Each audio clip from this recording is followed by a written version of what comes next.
Kurse pjesa dytë e Kuranit famlart ka thënë, ato të xhenetit që i ka begatu i madhi Zot, duke bisetuar në xhenet, ndaj kujt, një nga bisedat që i vjen thot anil mujrimin, për kriminalët po flasin në atë çast. Në xhenet, imagjino libri madhështor Kurani që flet për të kaluarën, për tashmen, për të ardhmen e pafundme, për këtë botë dhe botën tjetër. Ky është libri që ngjall mendjet edhe shpirtrat e njerëzve. Pak ne po e lexojmë. Tha, në xhenet i ka begatu i madhi Zoti grup njerëzish, po bisedojnë thotë një nga bisedat vjen anil mujrimin, për kriminalët që ishin këtë botë.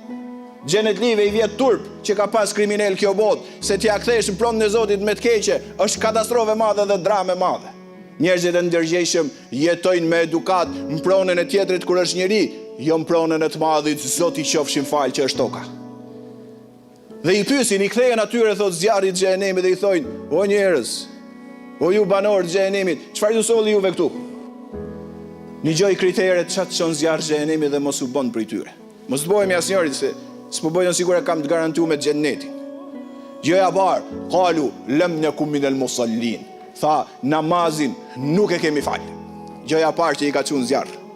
Tha, namazin nuk e kemi fal. Na është thonë pra, fale namazin dhe boj falënderim atij i cili nuk e pe as i të mirë vetë se prej ti. Kan thonë, na leni rast se s'kemi kohë. Ka thonë, ju që faleni, ju jeni njerëz kot. Ju që faleni, humbni kohë. Gjëja parë që i ka çuar zjarrin e qalu lam nakum minal musallin. E dyta, walam naku nut'imul miskin. Tha të varfrit kur si pam me sy.